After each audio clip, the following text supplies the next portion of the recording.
বাবা সাহাবারা শুনে রেখে দাও, আমি নবী তোমাদেরকে জানিয়ে দিলাম, তোমরা কি একজনের সঙ্গে বন্ধুত্ব করতে যাও না আরেক জাতির সঙ্গে বন্ধুত্ব করতে যাও? কোনটা করতে যাও? হযরত ওমর ফারুক যখন দাঁড়িয়ে বলে ফেললেন, ওই সময় সমস্ত সাহাবারা এক এক করে উঠে দাঁড়িয়ে সবাই মিলে আমার রাসূলুল্লাহকে সম্বোধন করতে লেগেছে। এ যুবক শুনে রেখে দাও, নবী আমার ওই সময় সাহাবাদের ঘরে উদ্দেশ্য করে কি বলেছিল? মান রা মিনকুম মুনকারান ফালিয়ুগাইয়িরহু বিয়াদি ফাইন লাম ইয়াস্তাতি ফাবিলিসানি ফাইন লাম ইয়াস্তাতি ফাবিকলবি। নবী আমার ওই সময় বলেছিল, বাবা সাহাবারা, আমি নবী তোমাদেরকে জানিয়ে দিলাম, যদি তোমরা মুহাম্মদ রাসূলুল্লাহর সাথী হতে যাও, যদি তোমরা নবীকে ভালোবাসো, যদি তোমরা মুহাম্মদ রাসূলকে প্রেম করো, তাহলে তোমাদের প্রথম কাজ একটা দেব, ওই কাজটাকে তোমরা কি প্রাধান্য দিতে পারবে? আল্লাহ নবী আমার বলতে লেগেছে, বাবা সাহাবারা, ওই কাজ হলো ফি সাকাকিল মদিনা, ওই মদিনার জমিনেতে অনেক বড় বড় অন্যায় হতে লেগেছে, অনেক বড় বড় গুনাহ হতে লেগেছে। ওটা হলো শয়তানি কাজ, ওই শয়তানি কাজগুলোকে বন্ধ করে দিতে হবে। বাবা সাহাবারা, তোমরা কি পারবে? যদি তোমরা রাসূলকে ভালোবাসো, তাহলে নবীর কথাটাকে প্রাধান্য দাও, ওই কাজটাকে তোমাদের ঘরে বন্ধ করতে হবে। হযরত ওমর ফারুক হুজুর আমার দাঁড়িয়ে বললেন, আল্লাহ নবীকে বলতে লেগেছেন, ইয়া রাসূলুল্লাহ হাবিবাল্লাহ, যাকে আমি দিলে বসিয়ে ফেলেছি, যাকে আমি আমার অন্তরে জায়গা দিয়ে ফেলেছি, ওই মুহাম্মদ রাসূলুল্লাহ যদি কোনো কথা বলে বা কোনো আদেশ দেন, অবশ্যই ওই আদেশটাকে পক্ষান্তরে পক্ষান্তরে পালন করব, ওই আদেশটাকে আমি কোনোদিন ছেড়ে দিতে পারি না। হযরত ওমর ফারুক যখন দাঁড়িয়ে গেলেন, ওই সময় আমার নবী পাক ওমরকে বলতে লেগেছে, বাবা ওমর, তুমি চলেছো হারামটাকে বন্ধ করতে, তুমি চলেছো শয়তানের বিরোধিতা করতে, ওই শয়তানের বিরোধিতা করতে গিয়ে তোমাকে যদি মার্ডার করে দেওয়া হয়, তোমাকে যদি মেরে ফেলে দেওয়া হয়, তোমাকে যদি আঘাত দেওয়া হয়, বাবা তুমি আঘাত সহ্য করতে পারবে? বাবা উমর, ওই শয়তানের বিরোধিতা করতে গিয়ে যদি তোমাকে মদিনার জমিনে কেউ মেরে ফেলে দেয়, তাহলে তোমার বাচ্চা এতিম হয়ে যাবে, তোমার বিবিটা বিবাহ হয়ে যাবে। বাবা উমর, তুমি কি সহ্য করতে পারবে? বাবা হযরত ওমর ফারুক বলেছিল, ইয়া রাসূলুল্লাহ হাবিবাল্লাহ, হুজুর আমার আপনাকে এত ভালোবাসি, প্রেম করি, হুজুর আমার জীবনে আল্লাহ যদি 40 বছর হায়াত দেয়, 30 বছর অবস্থাতে যদি আমার নবী পাকের কথাগুলোকে প্রাধান্য দিতে গিয়ে যদি আমার মৃত্যু হয়ে যায়, ওই মৃত্যুটাকে আমি জান্নাতি মৃত্যু বলতে পারি। আরো জোরে বলো, এই যুবকেরা, তরুণেরা, আল্লাহ নবী নবীর সামনে হযরত ওমর ফারুক হুজুর আবার বলতে লেগেছে, ইয়া রাসূলুল্লাহ হাবিবাল্লাহ, আমি আমার নবীর জবান থেকে শুনেছি যে নবীকে প্রাধান্য দিতে গিয়ে, ঈমানটাকে মজবুত করতে গিয়ে তার নিজের জানকে কুরবান করে দেয়, তার নিজের জীবনের পরোয়া করে না, ওই ব্যক্তিটা কাল কিয়ামতের দিনে আরশের ছায়া পেতে থাকবে। আমি আমার নবীর জবান থেকে শুনেছি, যে ব্যক্তি আমার নবীর প্রেমেতে নিজের জানকে কুরবান করে দেয়, নিজের জীবন যদি চলে যায় যাবে, আমার রাসূলুল্লাহকে প্রেম করতে গিয়ে যদি তার নিজের জীবন চলে যায়, সে যদি দিয়েও দেয়, কাল কিয়ামতের কঠিন দিনে আমার নবী পাকের হাতে জান্নাতি পানি পান করবে। আরো জোরে বলো, এ নওজোয়ান তরুণীরা, ও রাসূলুল্লাহ দিওয়ানারা, শোনো, আমার ওমর ফারুকের ঈমান কতটা মজবুত হয়ে গেছে। কেননা তিনি দুনিয়া জমিনে মিছামিছির প্রেম করেনি, মিছামিছির কোনো দেখানো প্রেম করেনি, এমন করে মানুষকে দেখানোর জন্য মুহাম্মদ রাসূলুল্লাহর কাছে আসেনি। পৃথিবীর মানুষ তাকে অনেক বড় কিছু ভাববে, এই চিন্তাধারা নিয়ে আমার নবীর কাছে আসেনি। হযরত ওমর জানতো, আমি মুহাম্মদ রাসূলের কাছে যদি যাই, আমার টাকা পয়সা রেখা ঘাটতি হয়ে যাবে আমি জানি। আমার রাসূলুল্লাহর কাছে আসলে অনেক আঘাত সহ্য করতে হবে ওমর জানতো। আমার রাসূলুল্লাহ দরবারে আসলে অনেকে খারাপ বলবে, অনেকে বড় ছোট কথা বলবে, গালি দেবে। হযরত ওমর ফারুক জানতো তারপরেও আমার রাসূলুল্লাহ দরবারে হযরত ওমর ফারুক কেন রয়েছে, কেন এসেছে? এই জন্য এসেছে আল্লাহ নবী বলে দিয়েছিল, বাবা সাহাবারা শুনে রেখে দাও, দুনিয়া ফাইন্নাহা লাইসা বিদারি মাকাম ওয়ালা তাতমাউ ফি দুনিয়া ওয়ালাউ খালাতুম আল-ফাআমিন ওয়াসুগু ইলাল্লাহ। আমার নবী পাক সাহাবাদেরকে সম্বোধন করে বলেছিল, বাবা সাহাবারা শুনে রেখে দাও, এই পৃথিবী জমিন তোমার আমার জন্য চিরজীবন থাকার জায়গা নয়। এই দুনিয়া জমিন আজ না হয় কাল ছাড়তে হবে। কেউ দুনিয়া জমিনে চিরজীবন বাঁচবে না, সবাইকে দুনিয়া ছেড়ে চলে যেতে হবে। এক এক করে সবাই চলে গেছে, আমরা রয়েছি, আগামীতে নাও থাকতে পারি। এই যুবক সবাই চলে যাবে, এর কোরআনের মধ্যে দলিল স্পষ্ট রয়েছে।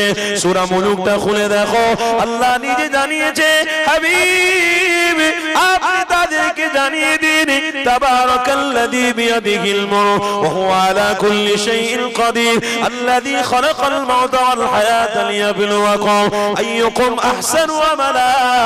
হাবিব আপনি তাদেরকে জানিয়ে দেন, পৃথিবীর জমিনে যারা এসেছে তারা যেন আমি আল্লাহ আমাকে খুশির জন্য মুহাম্মদ রাসূলকে তারা মজবুত করে যেন ধরে না। আরো যদি বলো, এই যুবকেরা তরুণেরা হযরত ওমর ফারুক বলেছিল, আমার রাসূলুল্লাহ জানিয়ে দিয়েছে, এই দুনিয়া জমিনে যখন চিরজীবন বাঁচবো না, এই দুনিয়া জমিনে যখন চিরজীবন থাকবো না, তখন দুনিয়ার মায়া না, আল্লাহ আল্লাহর রাসূলকে প্রেম করে আমার মধ্যে হবে। এটা আমি উমর, আমার এটা চাহিদা, আমার এটা নিয়াত। অবশ্যই আমার রাসূলুল্লাহর জন্য আমাকে জান যদি দিতে হয় তবু, আমাকে যদি জান দিতে হয় দেওয়া লাগবে। আমি উমর তবু পিছু পাড়ব না। কিন্তু আমি শুনেছি আল্লাহকে খুশির জন্য মুহাম্মদ রাসূলকে প্রেম করে যদি কেউ জান দিয়ে দেয়, কাল কিয়ামতের দিনে শহীদের মর্যাদা পেতে থাকবে। আরো জোরে।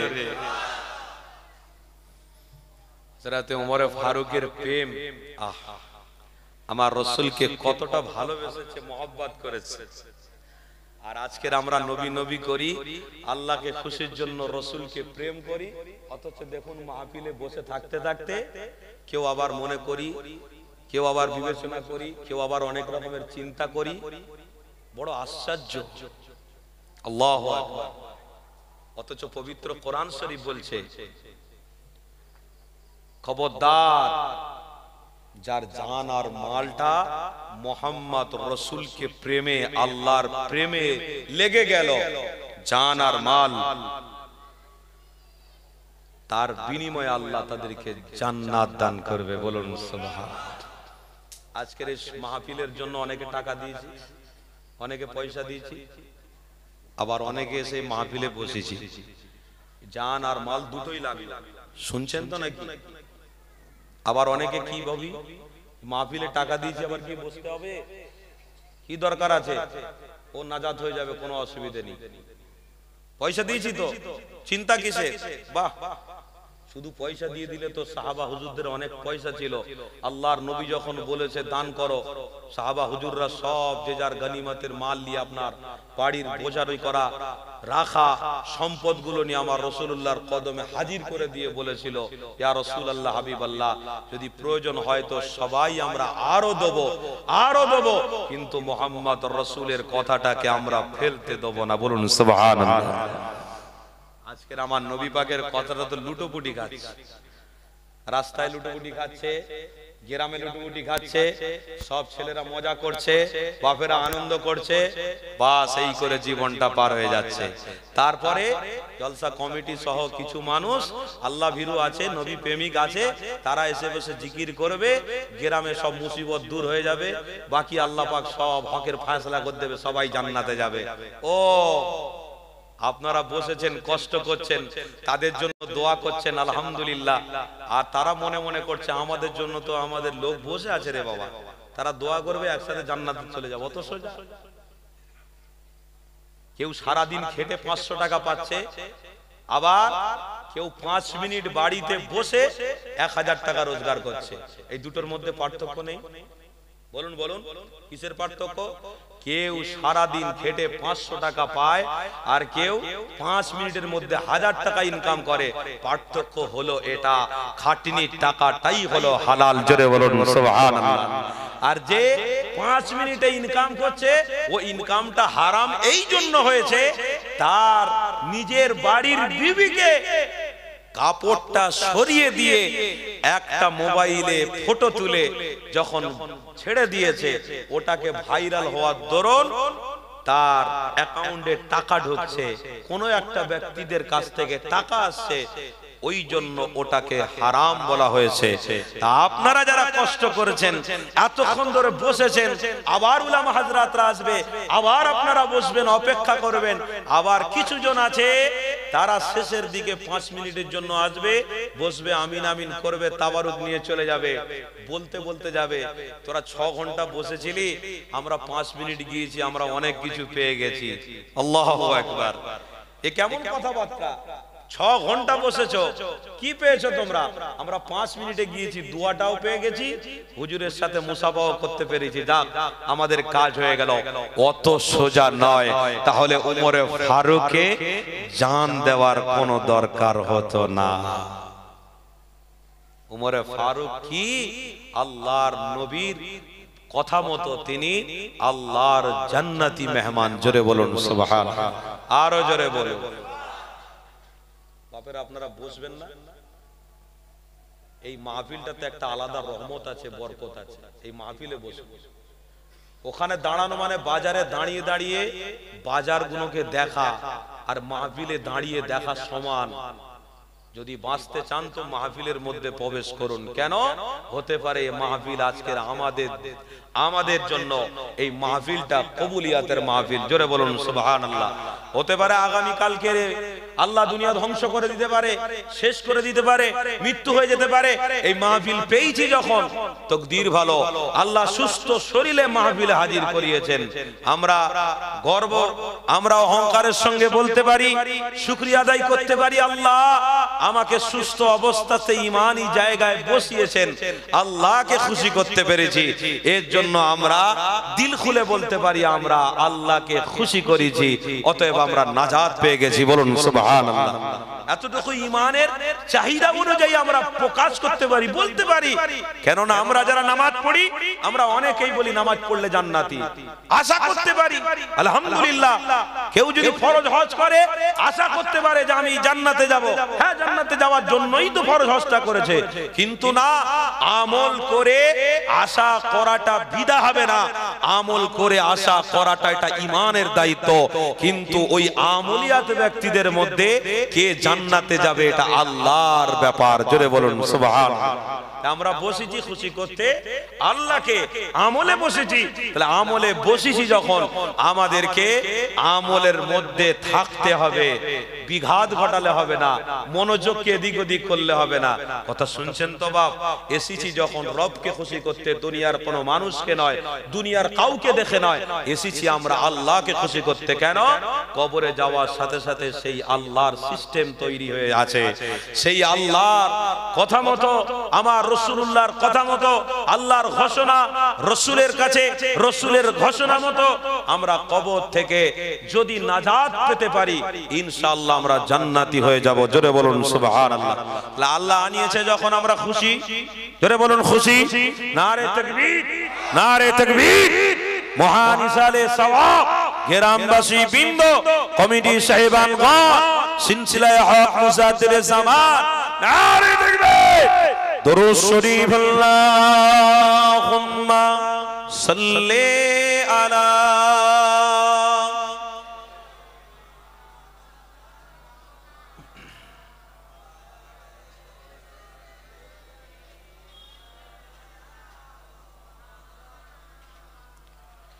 छोड़ फिक्र दुनिया की, चल मदीने चलते हैं। छोड़ फिक्र दुनिया की, चल मदीने चलते हैं मुस्तफा गुलामों को किस्मतें बदलते हैं। बोलो ना सुभान अल्लाह। छोड़ फिक्र दुनिया की चल मदीने चलते हैं मुस्तफा गुलामों को किस्मतें बदलते हैं। अल्लाहुम्मा सल्ले अला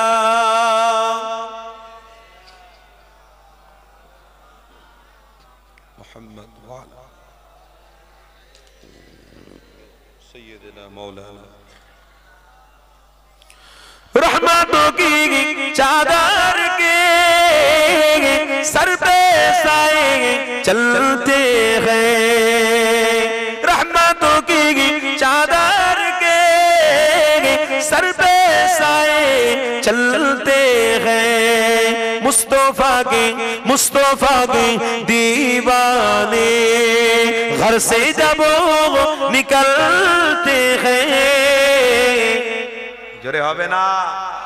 নবীর আশিকরা যখন বের হয় মাহফিলের উদ্দেশ্য যখন আপনারা উজু করে যখন বের হয়েছেন আল্লাহর রহমতের ছায়া মাথার উপরে ধরে ধরে আসছে। জোরে বলুন সুবহানাল্লাহ।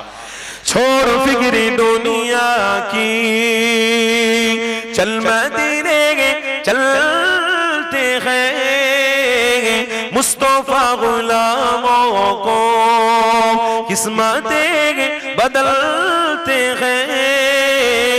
छोड़ फिक्र दुनिया की ला इलाहा माशाअल्लाह।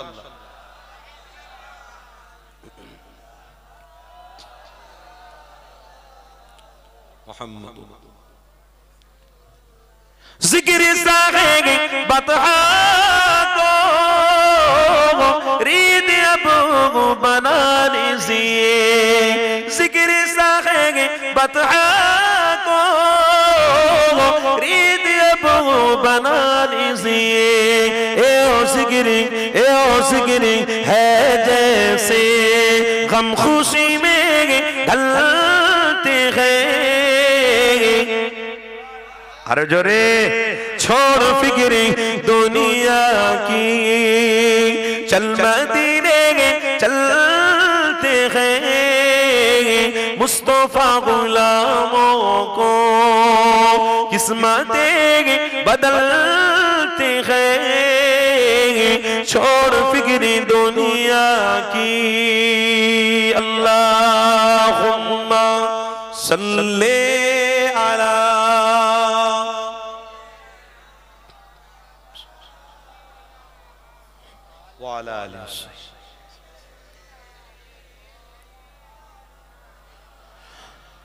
नक्शे कर ले सीने पर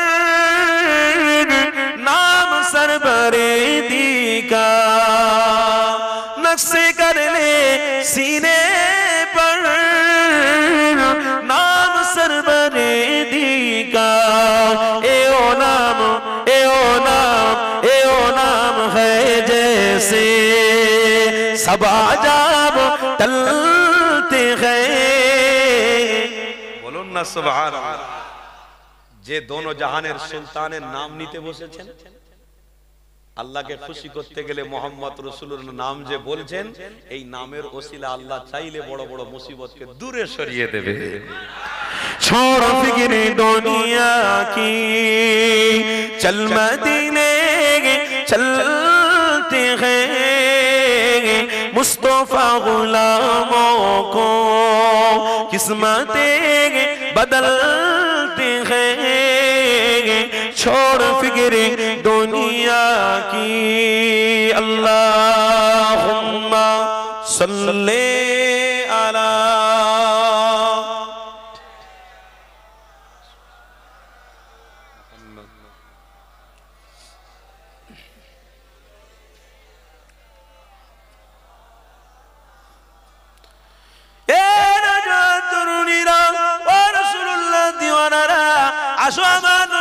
সাহাবাদের কথা বলছিলাম, ওই সাহাবাদের কথা আমার নবীর কথা বলা আপনার আমার জন্য এটা ইমানি দায়িত্ব শোনারও, কেননা নবী পাকের কথা শোনা আপনার আমার ইমানি দায়িত্ব রয়েছে গো।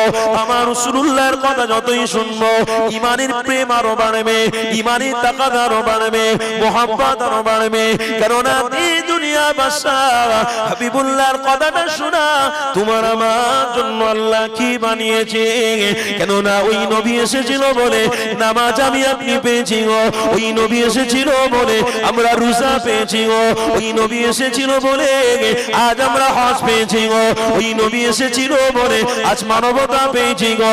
এ যুবক এ অস্বীকার করতে পারবে না, কেননা মুহাম্মদ রাসূলুল্লাহ হলো পৃথিবী জমিনে তোমার আমার জন্য পথ প্রদর্শক, কেননা আল্লাহ নিজে জানিয়েছে ইন্নামা বুইস্তু মুআল্লিমান, আমার হাবিব হলো তোমাদের জন্য শিক্ষা গুরু।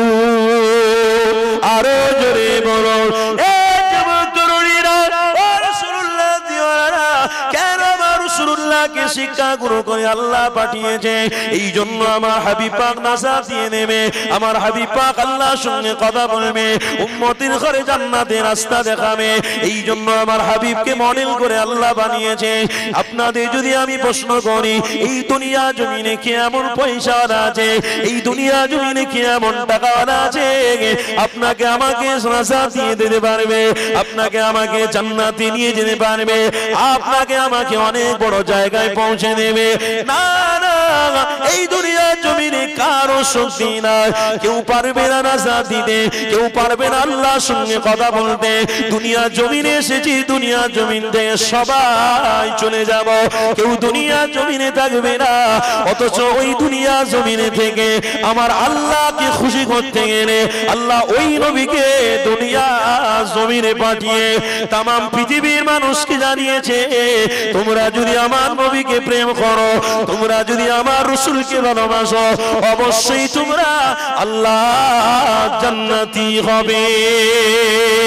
আরো জোরে বলো এ যুবকেরা তরুণীরা, এই নবী প্রেম নবী ভালোবাসা এটা হলো আমার আপনার জন্য ঈমান, এটা হলো আমার আপনার জন্য একটা রাস্তা, এটা আমার আপনার জন্য একটা নাজাতের পথ। এই নবীকে ভালোবাসা আল্লাহ কি বানিয়েছে একটু ক্লিয়ার করে দিই, না হয় আপনারা বুঝতে পারবেন না।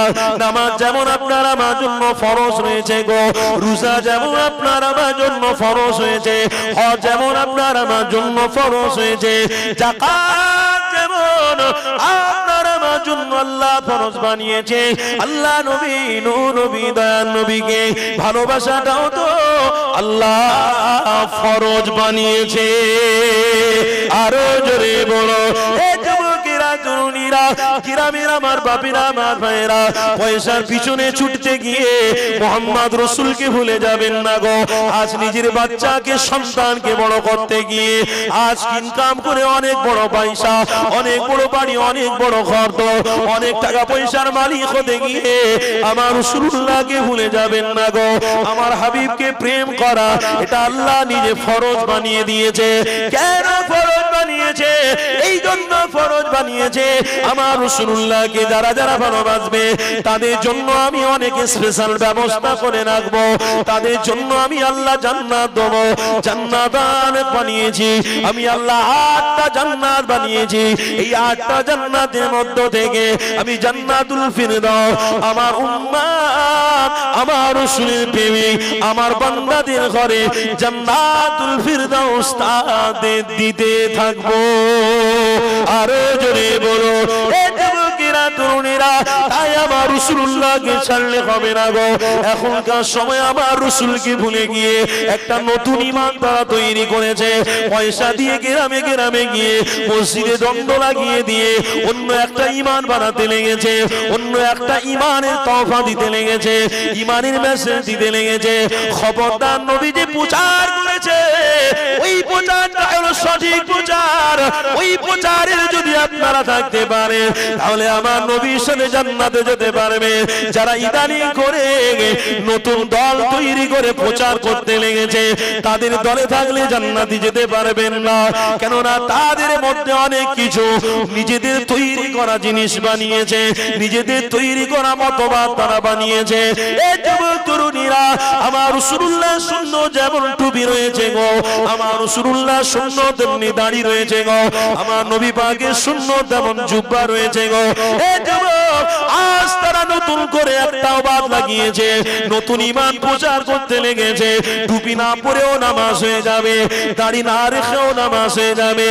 আমিও বলছি টুপি না পরে নামাজ হবে, দাড়ি না রাখলেও নামাজ হয়ে যাবে। কিন্তু কেন আমার রাসূলুল্লাহ সুন্নাহকে ছেড়ে দেব? কে অধিকার দিয়েছে গো? কোন মুফতি সাহেব অধিকার দিয়েছে? কে অধিকার দিয়েছে গো যে বিনা টুপি আমি নামাজ পড়বো? কে অধিকার দিয়েছে আমি বিনা দাঁড়িয়ে সুন্নাত কেটে দিয়ে আমি নামাজ পড়বো? কে অধিকার দিয়েছে? দুনিয়ার জমিনে কেউ অধিকার দেয়নি, কেননা আল্লাহ নবীকে প্রেম করে বলো, আল্লাহ নবীকে ভালোবাসার জন্য যেটা যেটা আমার নবী বলেছে ওটা ওটা যদি আমরা পালন করে যেতে পারি অবশ্যই আমার নবী পাকের সাথী হয়ে জান্নাতে যাব। আরো জোরে বলুন। অসুবিধা হচ্ছে বাপের? কষ্ট হচ্ছে না? এই দানি করে নতুন সব বেরিয়েছে, কাতারে দাঁড়াচ্ছে, শুনছেন তো নাকি? কাতারে দাঁড়িয়েছে, পাটা এইরকম ফেরকে দিয়ে, এরকম আছে না? আচ্ছা, আমি এখানে একটা প্রশ্ন করছি, খারাপ নেবেন না। ছেলে নামাজ পড়ছে, বাপ সাইডে আছে, বা ধরুন বাপ না থাক, মুরব্বি আছে, একটা মুরব্বি একটা ছেলের সাইডে নামাজ পড়তে দাঁড়িয়েছে, পাটা ফেরকে দিলে মুরব্বির পায়ে লাগবে, তাহলে আপনি তার থেকে হাঁটুর বয়স কত ছোট, আপনার পাটা গিয়ে আপনার মুরব্বির পায়ে গিয়ে ঠেকছে, নামাজে গিয়ে আপনি বিয়াদবি সৃষ্টি করছেন, বিয়াদবি তৈরি করছেন। এটা কোন ইসলাম? আমাকে বুঝিয়ে দিন। আমরা সবাই তো দাদা পীরকে মাননেওয়ালা, তাই তো নাকি? দাদা পীরকে ভালোবাসি তো, পাঁচ হুজুর পীরকে ভালোবাসি তো। মুজাদ্দিদের জামানের অবদান ভোলা যাবে না। ইতিহাস পড়ে দেখেছি আমরা, এই মুজাদ্দিদের জামান পশ্চিম বাংলা সহ এশিয়া মহাদেশের মধ্যে মানুষদেরকে ইহদিনাস সিরাতাল মুস্তাকিমের রাস্তা দেখাতে গিয়ে রক্তকে পানি করেছে। মুজাদ্দিদের জামান আজ সমাজের মানুষকে রাসূল চিনিয়ে গিয়েছে। জোরে বলুন সুবহানাল্লাহ। তাই পশ্চিম বাংলার মানুষ আজ গর্বিত, আনন্দিত, কেন মুজাদ্দিদের জামানের ওসিলায় আজ মুহাম্মদ রাসূলকে চিনতে পেরে গেছে। সেই মুজাদ্দিদের জামানকে ছাড়লে হবে? সেই মুজাদ্দিদের জামানকে ভুলে গেলে হবে? মুজাদ্দিদের জামানের সাথী আল্লামা রুহুল আমিন রহমাতুল্লাহ আলাইহি খলিফা, কি গো বসিরহাটে শুয়ে আছেন, জানেন তো সব। আল্লামা রুহুল আমিন রহমাতুল্লাহ আলাইহি 160 থেকে একটা 62 কিতাব লিখেছেন, 160 থেকে 162টা কিতাব লিখেছেন। কত বড় মাপের আলেম। সেই আলেম মুজাদ্দিদের জামানের দরবারে এসে বসে আছে, আমার মুজাদ্দিদ জামান আমার রাসূলুল্লাহর সাথে দিদার করিয়ে ছেড়ে দিয়েছে। ইনি হলেন পীর আল্লামা নিসারউদ্দিন রহমাতুল্লাহ আলাইহি, বাংলাদেশে বাড়ি। আল্লামা নিসারউদ্দিন হুজুর 137টা কিতাব লিখেছে। কটা? 137টা কিতাব লিখেছে সেই আল্লামা নিসারউদ্দিন রহমাতুল্লাহ আলাইহি। মাওলানা সাহেব এখানে আসুন। আয় খবরদার, এখানে এখানে। আরে আমাদের খুবই সম্মানিত, এখানে আসেন, এখানে আসেন। আমার হুজুর মাশাআল্লাহ আসেন, এখানে বসেন। আপনি নিচে বসছেন, আপনারা হয়তো চেনেন না। আল্লাহর ওলির ঘরের বাচ্চা, আলহামদুলিল্লাহ। আল্লাহ কবুল করেন, বলুন আল্লাহুম্মা আমিন। যাক, যে কথা বলছিলাম, পরিচয় আমি দিচ্ছি। হুজুর ওখানে বসতে গেলেন, ওই জন্য বেয়াদবি হবে। কেন না, আমি যে কথা বলতে বলতে এতটা বলতে আসছি, ওই কথাটাই ঠিক হুজুর করে ফেলেছে। তাই আমি একজন নগণ্য গুনাহগার হয়ে আমি এনাকে সম্মান করলাম। কেন? আমার দাদা পীরকে আমি ভালোবাসি বলে। জোরে বলুন কেন? দাদা পীরের কাছে আল্লামা নিসারউদ্দিন হুজুর এসেছে, আমার দাদা পীর আল্লাহ নবীর সাথে দিদার করিয়ে ছেড়ে দিয়ে। সেই জন্য আমার দাদা পীর বলেছিল, যার ভিতরে আদব আছে তার ভিতরে ঈমান থাকবে, যার ভিতরে আদব নেই তার ভিতরে ঈমান থাকতে পারে না। আজকের আপনারা ঐক্যবদ্ধ হয়ে একটা জায়গায় বসেছেন, এখানে যদি আপনারা বদমাইশি করেন বা এখানে যদি কথাবার্তা বলেন, তাহলে বাইরে গিয়ে কথাবার্তা বলা সহজ হবে না? কথা বলুন, কথা বলুন, সহজ হবে না? গালি দিতে সহজ হবে না? সেখানে জান্নাতের বাগানে বসে ওকে গাল দিয়েছি, আর বাইরে তোকে গাল দেবো না, মেয়েরে চামড়া তুলে দেবো, বলা সহজ হয়ে যাবে। কেন? এটা তো একটা ভয়ের জায়গা, আমলের জায়গা। কেউ যদি মসজিদে উঠে নামাজ পড়তে গিয়ে মোবাইলে সারাক্ষণ কথা বলে অন্য কোন নারীর সঙ্গে, হ্যালো, হ্যাঁ কি করছো, বলো, হ্যাঁ আমি নামাজ পড়তে এসেছি, ও তারপরে ঘরে খাওয়া দাওয়া হয়েছে, মসজিদে উঠে যদি মেয়েদের সঙ্গে, বেগানা মেয়ে বেগানা নারীর সঙ্গে কথা বলে, সে বাইরে এসে কত নারীর সঙ্গে সম্পর্ক করবে? সহজ হবে না? হবে না? মসজিদ হলো আদবের জায়গা, মাহফিল হলো আদবের জায়গা। কি গো, শুনছেন তো সব? মসজিদ আদবের জায়গা, এই মাহফিল হলো আদবের জায়গা। এখানে যদি আমরা সিস্টেমের মধ্যে না পড়ি, এখানে যদি সিস্টেমটাকে বজায় না রাখি, ঈমান থাকবে? ঈমান থাকবে? দাদা হুজুর পীর কেবলা বল, যার ভিতরে আদব আছে তার ভিতরে ঈমান আছে। আমার হুজুর কেবলাকে আমি সম্মান করেছি, আমার দাদা পীর রহমাতুল্লাহ আলাইহি বলেছে, এক ওলামা আরেক ওলামাকে সম্মান করো, কটূক্ত করো না। কেন? এটাই হলো মুহাম্মদ রাসূলুল্লাহর দেখানোর রাস্তা। জোরে বলুন সুবহানাল্লাহ। আজকের আমি যেখানে আছি এই জায়গাটা কি? সুন্নাতে। এই জায়গা কি? মেম্বারে রাসূল। আর আপনারা যেখানে আছেন ওই জায়গাটা হলো সাহাবায়ে রাসূল। জোরে বলুন সুবহানাল্লাহ। তাহলে আমরা দুজনই আজকের আদবের জায়গায় বসে, আল্লাহ কবুল করেন। জোরে বলুন আল্লাহুম্মা। যাক, যে কথা বলতে বলতে আমি দূরে সরে যাচ্ছি, আসলে কথা বলতে গিয়ে তো অনেক কথা বেরিয়ে যায়। তো একজন মানুষ মুরব্বির পায়ে পা ঠেকিয়ে নামাজ পড়ছে, বলুন এটা কি আদব করা হলো? নামাজের কাতারে হোক আর বাইরে হোক, পায়ে পা ঠেকানো এটা বেয়াদবি নয়? না, আপনার থেকে তো অনেক বড়, আপনি তো তার হাঁটুর বয়সে। এই রকম ধরনের যারা ইসলাম শেখাচ্ছে, এটা কামিয়াবি ইসলাম নয়, এটা হলো পেট বাঁচানো ইসলাম। এটা সমাজকে উন্নত জায়গায় নিয়ে যাওয়ার ইসলাম নয়, এটা হলো একটা সাইড করা ইসলাম। এটা আমার রাসূলুল্লাহর বিরোধীর ইসলাম। এই ইসলামটাকে কোনোদিন প্রাধান্য দেওয়া যাবে না। কেন? যার ভিতরে আদব নেই তার ভিতরে ইসলাম বা ঈমান থাকবে কি করে? আর একটা কথা বলি, খারাপ নেবেন না।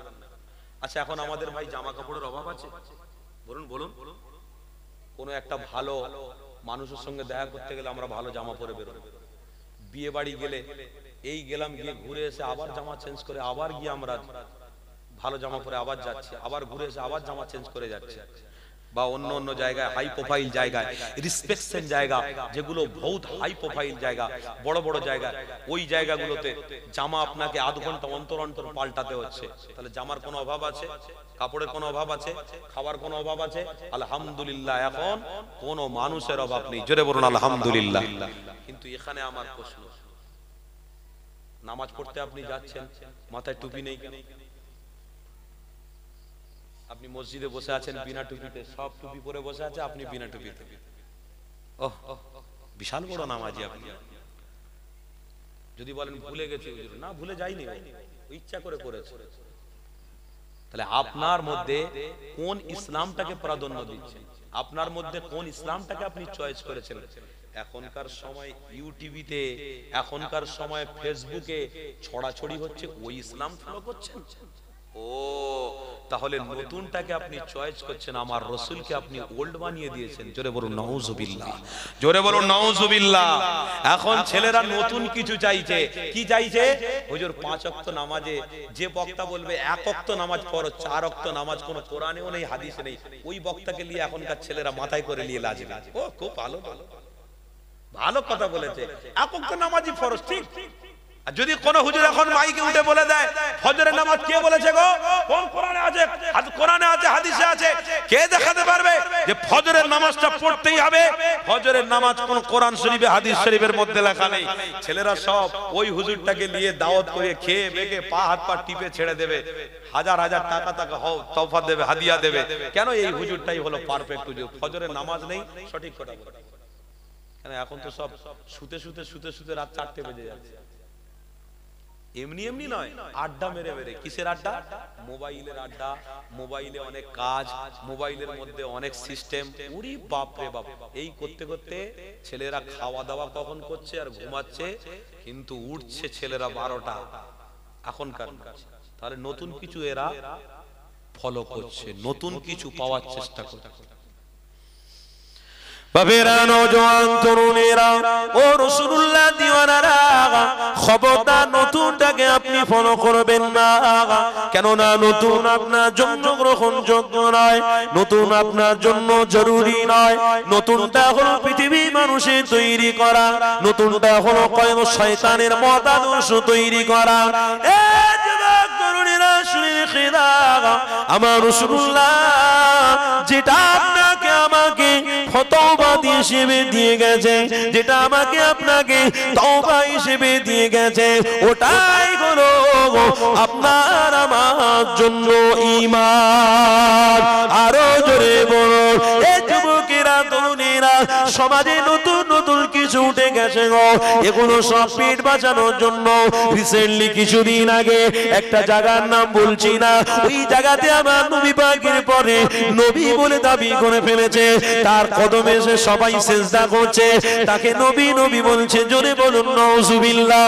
এই যুবক তরুণীরা, আজকে সমাজে নতুন নতুন আবিষ্কার হতে লেগেছে। আরে কিছুদিন রিসেন্টলি আগে একটা জিনিস আমি লক্ষ্য করলাম, একজন সাদা দাড়িওয়ালা ব্যক্তি, মাথায় পাগড়ি রয়েছে। এই যুবক, ওই মানুষটা সমাজের মানুষের কাছে একটা বার্তা ছড়াতে চাইছে। কি বার্তা? প্রত্যেক নামাজে, 5 ওয়াক্ত নামাজে দোয়া কুনুত পড়তে হবে। দোয়া কুনুত না পড়লে নামাজ তোমার কবুল হবে না। তাহলে আমার বাপেরা বেতার নামাজে দোয়া কুনুত পড়লো, আমার আম্মারা বেতার নামাজে দোয়া কুনুত পড়লো, আমার নানা, আমার নানি, আমার চাচা, আমার ফুফু, আত্মীয় স্বজন, তারা পিতার নামাজে দোয়া কুনুত পড়লো। এখন নতুন করে বলছে 5 ওয়াক্ত নামাজে দোয়া কুনুত পড়তে হবে, না হয় তোমার নামাজ কবুল হবে না। এই কেমন ধরনের ইসলাম? এটা ইসলাম নয়, এক ধরনের শয়তানের চক্রান্ত। কেননা আজ থেকে চক্রান্ত করেনি, এরা অনেক হাজার হাজার হাজার বছর আগে থেকে এদের চক্রান্ত ছিল। এরা আল্লাহর কাছ থেকে সরিয়ে দেবে, এরা মুহাম্মদ রাসূল থেকে সরিয়ে দেবে। কেননা আল্লাহর প্রেমিক যদি এরা হয়ে যায়, মুহাম্মদ রাসূলুল্লাহর প্রেমিক যদি এরা হয়ে যায়, সমাজে আর খারাপ প্রতিষ্ঠিত হবে না, সমাজে মদ বন্ধ হয়ে যাবে, সমাজে জিনা বন্ধ হয়ে যাবে, সমাজে হারামগুলো বন্ধ হয়ে যাবে, আমাদের পেটগুলো কি করে চলবে? এই যুবক তরুণীরা, খবরদার ওই রকম পরিকল্পনাকারীদের সঙ্গে বন্ধুত্ব রাখা যাবে না। এই যুবকেরা তরুণেরা, আজকে সমাজে নতুন নতুন যা আবিষ্কার হতে লেগেছে, এইগুলোকে কোনোদিনের জন্য প্রাধান্য দেওয়া যাবে না। এইগুলো যদি আমার আপনার জীবনে প্রাধান্য দেওয়া হয়, তাহলে আমার বাচ্চারা আগামীতে আমাকে বাপ বলে সম্বোধন করবে না, আগামীতে আমার বাচ্চারা মাকে সম্বোধন করবে না। আইয়ামে জাহিলিয়াতে যুগে মায়ের সঙ্গে ছেলেরা যেমন খারাপ ব্যবহার করত, বোনেদের সঙ্গে যেমন খারাপ ব্যবহার করত, ওই সিস্টেমটা আবার ফিরে আসবে। এই যুবক তরুণীরা, আজ থেকে আপনাকে প্রতিজ্ঞাবদ্ধ করতে হবে, আল্লাহকে বলতে হবে, ও রব্বুল আলামিন আল্লাহ মুহাম্মদ রাসূলুল্লাহকে যে তওবা হিসেবে আমাদের ঘরে দিয়েছে, আল্লাহ যতদিন বেঁচে থাকবো মুহাম্মদ রাসূলকে ছাড়বো না। এই যুবকেরা তরুণেরা, কেননা আমার রাসূলুল্লাহ হলো সঠিক, আমার রাসূলুল্লাহ হলো সঠিক নবী। এই কথাটা একটুখানি বলে দিই, যে কথা বলছিলাম ওই কথাটা আমার ছেড়ে গেল, ওই কথাটা আমি আবার আসবো, বলবো, শেষ করবো, কিন্তু একটা হাদিস আমার মনে পড়ে গেল।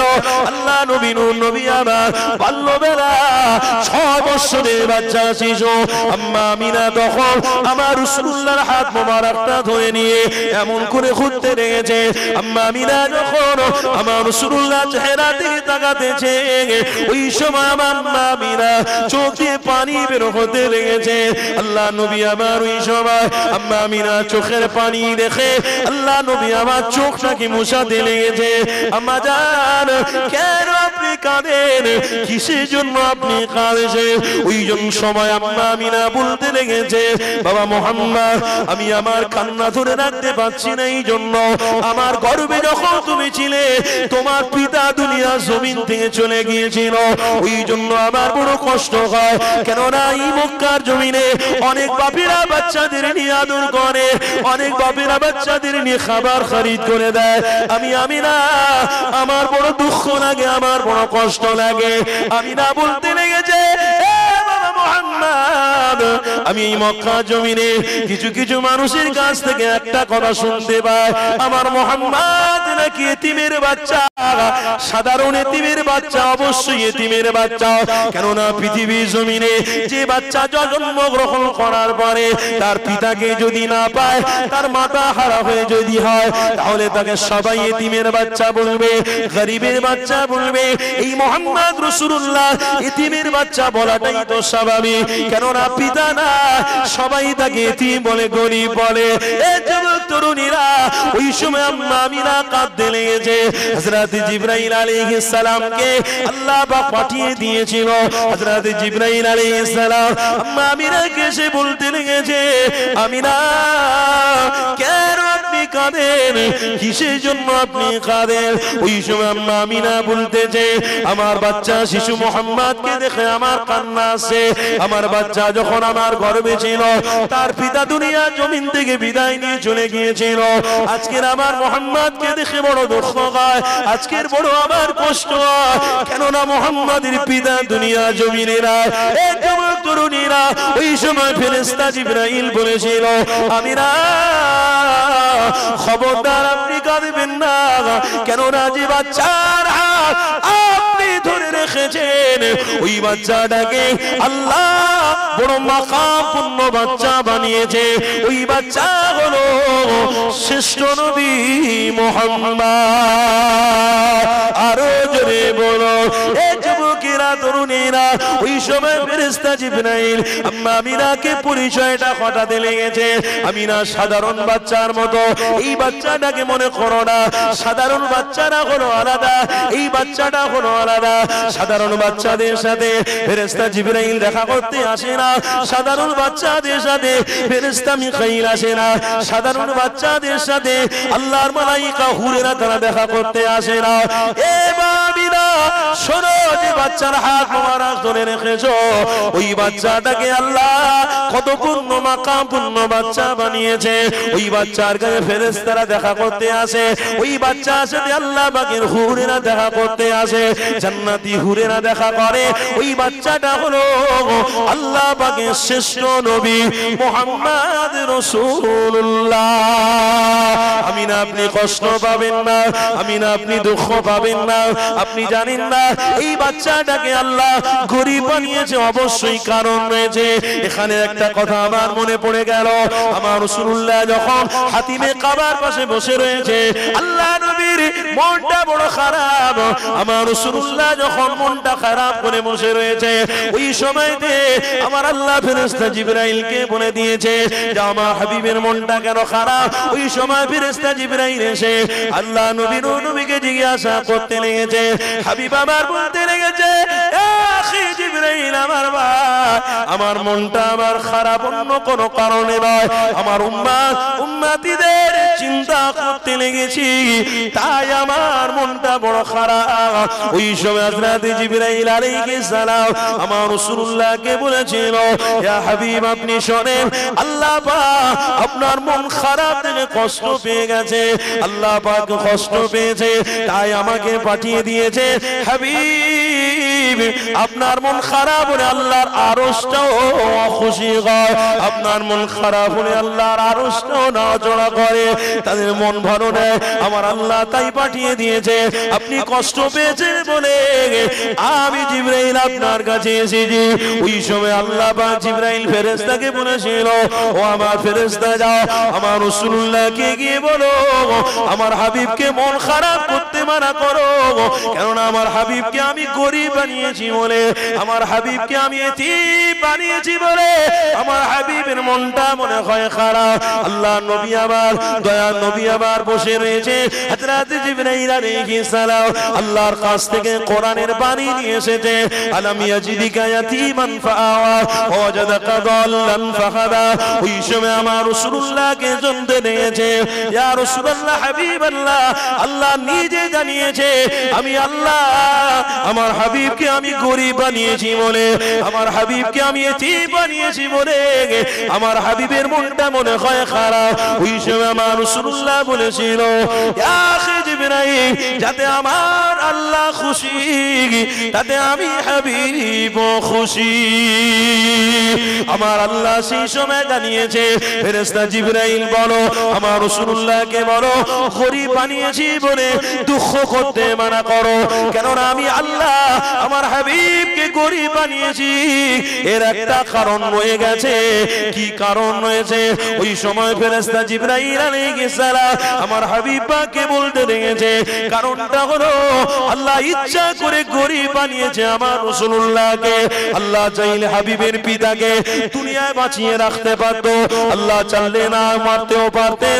ইচ্ছা করে আমার রাসূলুল্লাহর পিতাকে দুনিয়া জমিন থেকে মায়ের গর্ভে থাকা অবস্থায় তুলে নিয়েছিল, কেননা আমার আল্লাহ হাবিবকে জানাতে লেগেছে, হাবিব যারা ইতিম হবে, যারা দিন আনবে দিন খাবে, গরীব থাকবে, তাদের ঘরে যখন খাবার হবে না, তারা মুহাম্মদ রাসূলুল্লাহকে ফলো করে চলবে। ওই সময় তারা মুহাম্মদ রাসূলকে ভালোবাসার জন্য আমি আল্লাহ বড় খুশি হয়ে যাব।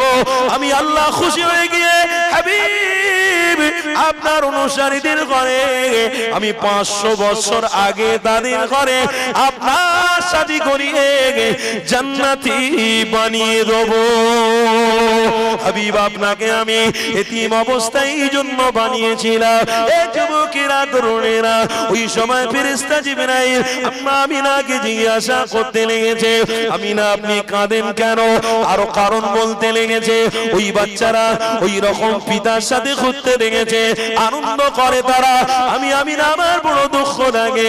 ওই সময় ফেরেশতা জিবরাইল বলেছিলেন, আমিনা আপনি দুঃখ পাবেন না, আপনি কষ্ট নেবেন না, কেননা যে নবীর হাত আপনি ধরে রেখেছেন ওই নবী উম্মতের ঘরে শুধু কিয়ামতের দিন ইশারা করতে থাকবে, রব এক এক ইশারাতে হাজার হাজার উম্মতির জান্নাতি বানিয়ে দেবে।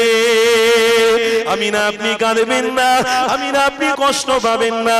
সাধারণ বাচ্চা আলাদা, এই বাচ্চাটা হলো আলাদা। আমিনা অপেক্ষা করো, এই বাচ্চাটাকে আল্লাহ কত বড় মাকামপূর্ণ নবী বানিয়েছে। একটু অপেক্ষা করো আমিনা, কিছুদিন পরে দেখতে পাবে এই বাচ্চার সাথে আল্লাহর সাথে ডাইরেক্ট দিদার হবে। আরো জোরে কষ্ট হচ্ছে আপনাদের? কার সাথে দিদার হয়েছে বলুন, বলুন কার সাথে? আল্লাহর সাথে। কার সাথে? মুহাম্মদ বলুন সকলে, মুহাম্মাদুর রাসূলুল্লাহ বলুন সাল্লাল্লাহু তাআলা আলাইহি ওয়াসাল্লাম। অস্বীকার করা যাবে? যতজন বসেছেন মাহফিলে কেউ অস্বীকার করতে পারবেন? আল্লাহর সঙ্গে দিদার হয়েছে? হয়েছে 100%। 100%। এবার আমি আপনাদেরকে প্রশ্ন করছি, এখন যা পরিস্থিতি চলছে, এই পরিস্থিতিতে মুহাম্মদ রাসূলের নবীর দুশমনরা অনেক বড় বড় কথা বলছে, আর রাসূলের প্রেমিকদের ঘরে রাসূল থেকে দূরে শোনানোর জন্য অনেক রকমের চক্রান্ত করছে। তা আমি আপনাদেরকে এখানে প্রশ্ন করছি এই জন্য যে হাকিকাতে যদি আপনারা রাসূলের প্রেমিক হন, আশিক হন, তাহলে আপনারা বিশ্বাস করে ফেলেছেন যে আল্লাহর সঙ্গে ডাইরেক্ট দিদার হয়েছে। এই বিশ্বাস বা ইয়াকিন করেছেন অবশ্যই মসলা জানেন বলে, বা কোরআন পড়েন বলে, হাদিস পড়েছেন বলে তবেই তো জানতে পেরেছেন। বা যদি না পড়ে থাকেন, কোন ওলামার কাছ থেকে শুনেছেন, তবেই তো আপনারা জানতে পেরেছেন। কি গো, তাই তো নাকি? না হয়তো জানতে পারতেন না। তাহলে এখানে আপনাদেরকে আমি প্রশ্ন করছি, দুশমনের রাসূল যারা তারা এসে আপনাদেরকে বলবে কই মোহাম্মদ রসুলের সঙ্গে আল্লাহর সঙ্গে দিদার হয়েছে, কই দেখাতে পারবে তোমরা? যদি দুশ্মনের রসুল প্রশ্ন করে, আপনারা দেখাতে পারবেন তো? দেখাতে পারবেন তো?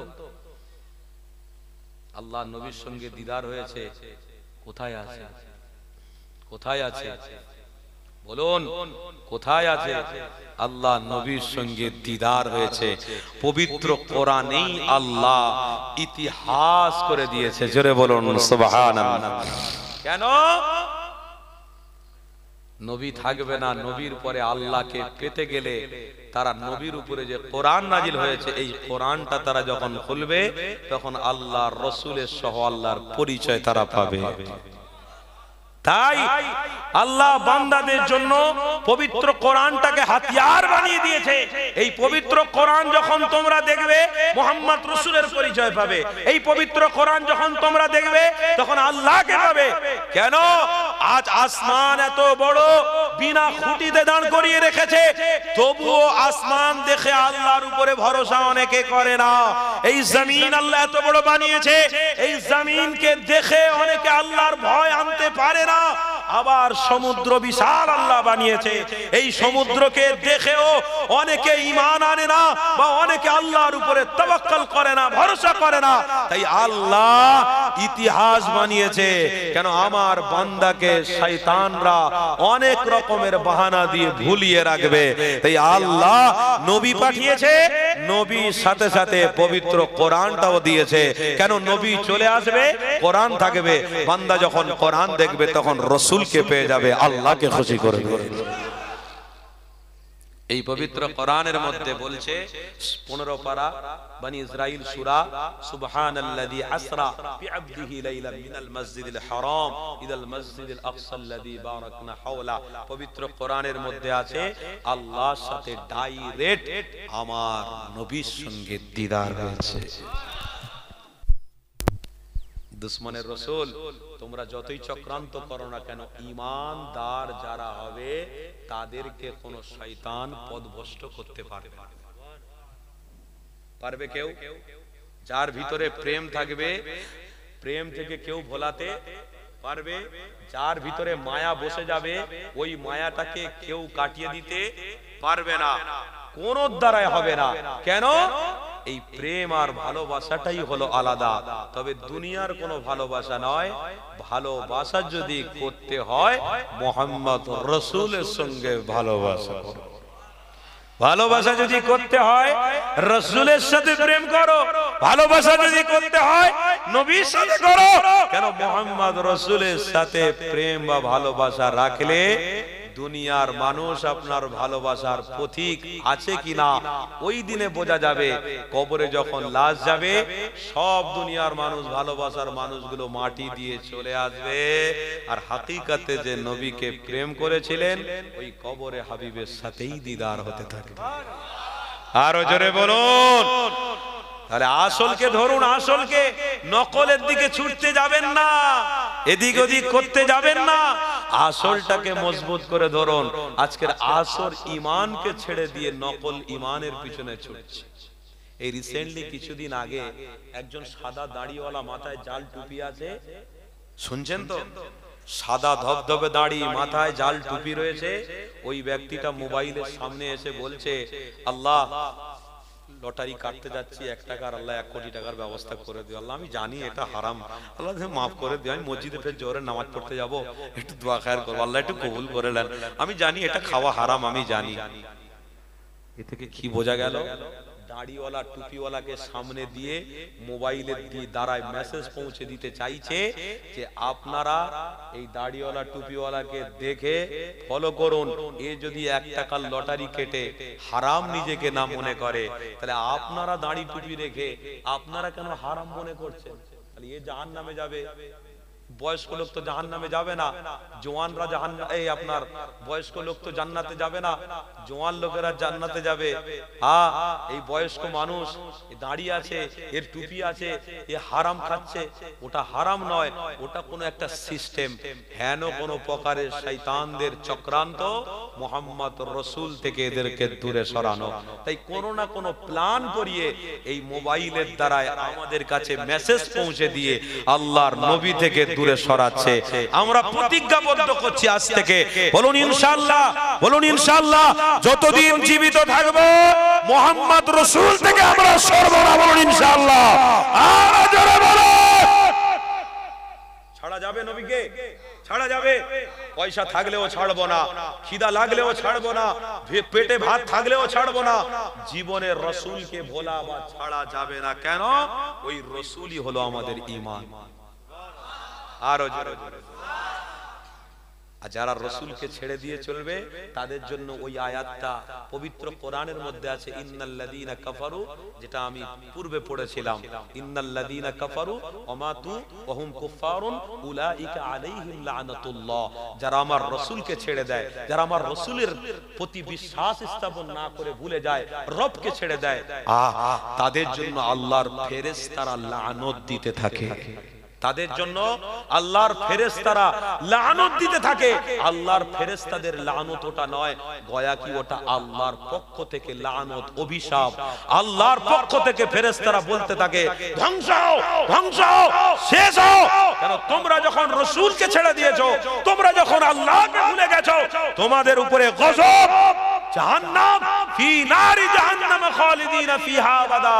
তোমরা জীবন জীবনের মতো জাহান্নামী হয়ে গেলে। তোমাদেরকে জাহান্নাম থেকে আর কেউ মুক্তি দেবে না, কেউ জাহান্নাম থেকে তোমাদের ঘরে বাঁচাবে না। তাই আল্লাহর পক্ষ থেকে গজব, আযাব থেকে বাঁচতে গেলে মুহাম্মদ রাসূলকে ধরে ঈমান নিয়ে মরবো ইনশাআল্লাহ। মুহাম্মদ রাসূলকে প্রেম করে ঈমান নিয়ে মরবো। জোরে বলুন ইনশাআল্লাহ। আল্লাহ আমাদেরকে কবুল করেন। জোরে বলুন আল্লাহুম্মা। আরো জোরে বলুন। आकर आँखों में समा जाना, या दर पे बुला लेना। ऐ नूरे खुदा आकर आँखों में समा जाना, या दर पे बुला लेना। ऐ पर्दन सी दिल के पर्दे में रहा करना,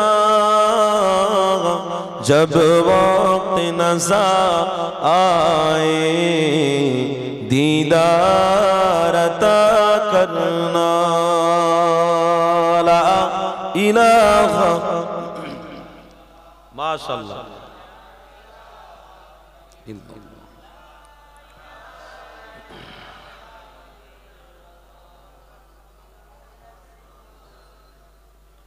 मैं सो जाऊं या मुस्तफा कहते कहते,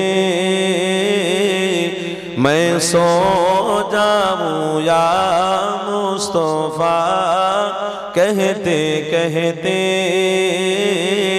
पूरे आख सल्ले अला कहते कहते, मैं मदीने में जाऊंगा मुझे ले चलो, मैं मदीने में जाऊंगा मुझे ले चलो। वहाँ जा करके मैं नबी का दीदार लेंगे, मैं मदीने में जाऊंगा मुझे ले चले। मैं सो जाऊं या मुस्तफा कहते कहते, पूरे आख सल्ले अला कहते कहते, अल्लाहुम्मा सल्ले अला।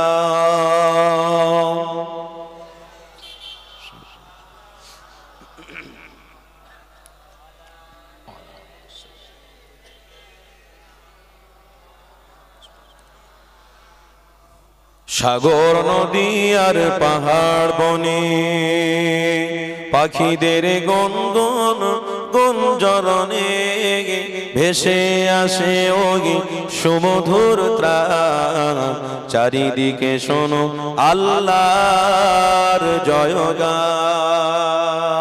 বলুন না সুবহানাল্লাহ নারে তাকবীর সিলসিলায়ে হক মুজাদ্দিদে জামান দাদা পীরের হক সিলসিলা নারে তাকবীর সাগর নদী আর পাহাড় বনে পাখিদের গুনগুন গুঞ্জরণে ভেসে আসে ওই সুমধুর ত্রাণ চারিদিকে শোনো আল্লাহর জয়গান বলো আল্লাহ মহান বলুন আল্লাহ মহান আল্লাহ মহান আল্লাহ মহান শোনো তুমি মন দিয়ে কোকিলের সুর শুনতে লাগছে দেখো কতটা মধুর শোনো তুমি মন দিয়ে কোকিলের সুর শুনতে লাগছে দেখো কতটা মধুর মিষ্টি মিষ্টি ওই দোয়েলের গান রয়েছে তাহাতে কি সুদায় অপরাণ রয়েছে তাহাতে কি সুদায় অপরাণ কোথা পেল তাহারা এই সুর অম্লান জবাব তুমি পাবে খোদা মহিয়া আর একটু জোরে হবে না মিলে মিশে সুবহানাল্লাহ হবে না সাগর নদী আর পাহাড় বনে পাখিদের গুনগুন গুঞ্জরণে ভেসে আসে ওই সুমধুর ত্রাণ চারিদিকে শোনো আল্লাহর জয়গান লা ইলাহা মাশাআল্লাহ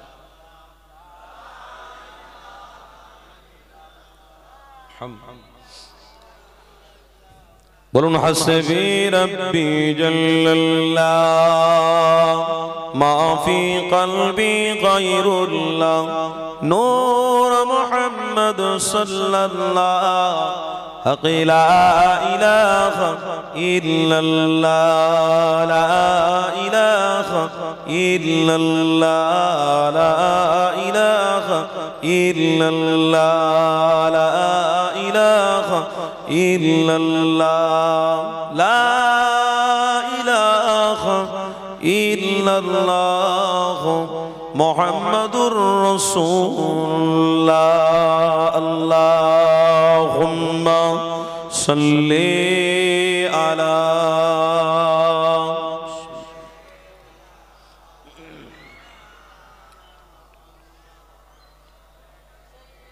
ওয়া আলা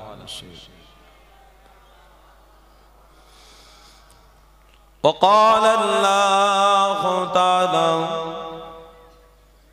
في كلام المزيد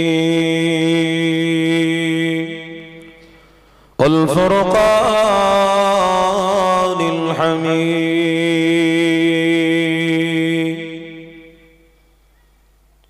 إن الذين كفروا وماتوا وهم كفار أولئك عليهم لعنة الله وقال النبي صلى الله عليه وسلم وما رأت أمي أنه خرج منها نور وضاء قصور الشام صدق الله العظيم আজকের এই সুন্দর মাহফিলের নির্বাচিত নির্ধারিত যোগ্য সভাপতি সাহেব আওলাদে মুজাদ্দিদে জামান আমাদের সকলের পীরের আওলাদের আওলাদের আওলাদ আমি তিনাকে আমার পক্ষ থেকে অনেক অনেক ভালোবাসা এবং মোবারকবাদ জানাচ্ছি সাথে সাথে পীরনগর দরবার শরীফ থেকে আমার ভাইজান তিনিও আসছেন। আমার পূর্বে পরে পরে তিনি আলোচনা করবেন। আমার পূর্বে আলোচনা রাখলেন আপনাদের সকলের পরিচিত, আমি গুনাহগার এসেছি আলোচনা রাখবো। আমি যা বলছি কোরআন হাদিস দিয়ে মুখতাসার আলোচনা করব। আল্লাহ যেন আমাকে এবং আপনাদের প্রত্যেককে আমল করার তৌফিক দেন, বলুন আল্লাহুম্মা আমিন। তার সাথে সাথে এই যে কর্মকাণ্ড আমরা দেখতে পাচ্ছি, এই কর্মকাণ্ডতে আমরা বড় খুশি, তাই তো নাকি? আমরা সবাই খুশি। আমরা এখানে আসতে পেরে নিজেকে ধন্য মনে করছি, বলুন আলহামদুলিল্লাহ। কেন? আমরা এখানে এসেছি মানে আল্লাহকে খুশি করতে পারছি, বলুন সুবহানাল্লাহ। আমার বাপ ভাইরা, আজকের এই মাহফিল কত সুন্দর মাহফিল, কত টাকা খরচা। এই গ্রামটা অনেক বড় গ্রাম।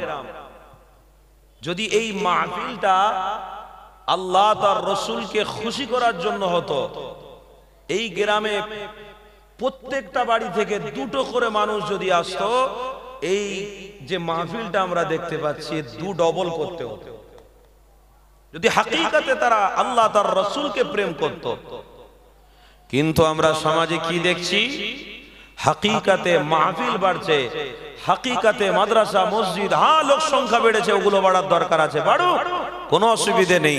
কিন্তু আমরা দেখতে পাচ্ছি হাকিকাতে সবকিছু হচ্ছে, ওগুলো হাকিকাতে নয়, ওগুলো বাহ্যিক দেখতে পাচ্ছি। কিন্তু মাহফিলে হাকিকাতে রসুলের প্রেমিকরা কমতে শুরু করেছে। তাই আজ দেখুন বাইরে বের হয়ে জলসা কেন্দ্রিক একটা অন্যরকম কর্মকাণ্ড চলছে, কিন্তু হাকিকাতে এটা তো কোনো মেলা নয়, হাকিকাতে এটা তো কোনো মানুষকে খারাপ পথে নিয়ে যাওয়ার জন্য এই কর্মকাণ্ড নয়। হাকিকাতে এই কর্মকাণ্ড হলো কুলিন্না সালাতি ওয়া নুসুকি ওয়া মাহইয়ায়া ওয়া মামাতি লিল্লাহি রাব্বিল আলামিন। নামাজ পড়ো আল্লাহর জন্য, রোজা রাখো আল্লাহর জন্য, হজ করো আল্লাহর জন্য, যাকাত দাও আল্লাহর জন্য, এখানে বসেছি আল্লাহর জন্য, ফিতরা দেব আল্লাহর জন্য, মানুষকে ভালোবাসবো আল্লাহর জন্য, টোটাল সবকিছু করব কার জন্য? বলুন কার জন্য? তাহলে এখানে এসে বসেছি আমরা, এটাও কাকে খুশি করার জন্য? কাকে খুশি করার জন্য? কেন? আমাদের নৈতিক দায়িত্ব আছে। আমরা ঈমানদার, আমরা মুত্তাকি বলে নিজেকে দাবি করি। আমার নৈতিক দায়িত্ব, ঈমানি দায়িত্ব এখানে এসে বসা, আল্লাহকে খুশি করা। এটা আমরা নৈতিক দায়িত্ব মনে করি না। আমরা মনে করি শুধু নামাজ পড়বো, ঘরে গিয়ে খাবো, আরাম করব, বাস আমাদের সময় পার হয়ে যাবে। শুধু নামাজ পড়লে হবে না, নামাজ পড়ার আগে যিনি নামাজটাকে প্রতিষ্ঠিত করেছে তেনাকে গার্জেন হিসেবে আগে মানতে হবে, বলুন সুবহানাল্লাহ। শুধু রোজা রাখলে হবে না, রোজার আগে যে রোজার সিস্টেম দেখিয়েছে তিনি মুহাম্মদুর রাসূলুল্লাহ, তেনাকে গার্জেন হিসেবে মানতে হবে। শুধু ফরজ হজ করলে হবে না, ফরজ হজ করার আগে মুহাম্মদ রাসূলকে দেখতে হবে। মুহাম্মদ রাসূল আমাদের গার্জেন, মুহাম্মদ রাসূল প্রিয় নবী, আমাদের পথ প্রদর্শক। ওই মুহাম্মদ রাসূলুল্লাহকে দেখা, তার মানে যেখানে আলোচনা হবে নবীর, যেখানে আলোচনা হবে রাসূলের, সেখানে এসে বসাটাই হলো আমাদের ঈমান, বলুন সুবহানাল্লাহ। এবার আপনাদের কাছে বিবেচনা করতে বললাম, আপনারাই বিবেচনা করুন। এই জায়গার দরকার আছে না নেই?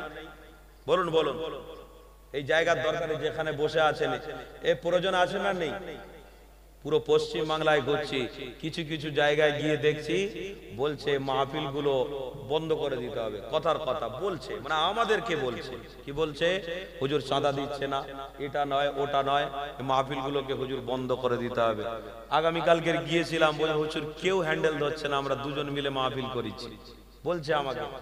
কোথায় ছিলাম? সেই হাওড়া জেলা উদয়নারায়ণপুরে, আর ওইদিকে। আল্লাহু আকবার। তারপরে আমাদেরকে দুঃখ শোনাচ্ছে, কেউ আগিয়ে আসছে না, করছে না।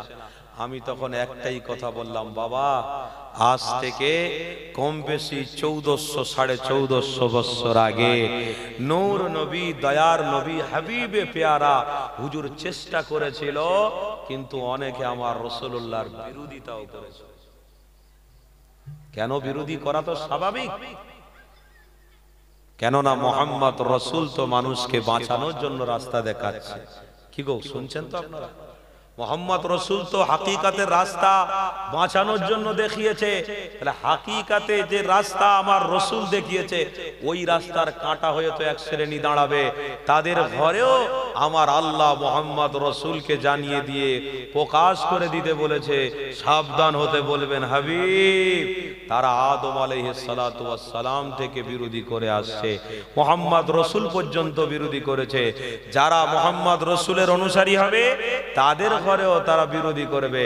আল্লাহর নবী পবিত্র কোরআনের বাণী পড়ে সাহাবাদের শোনাতে লেগেছে, বাবা সাহাবারা, ইন্নাশ শাইতানা লিল ইনসানি আদুউম মুবিন, এরা হলো শয়তান, এরা মোহাম্মদ রসুলের সাথে জুড়তে দেবে না।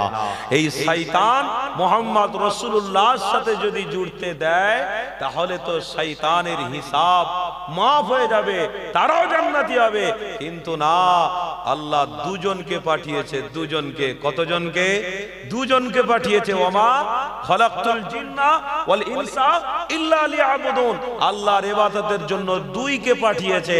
মানুষের মধ্যে থেকেও ভালো খারাপ থাকবে, আর আরেক শ্রেণী যারা জিন জাতির, তারাও ভালো খারাপ থাকবে।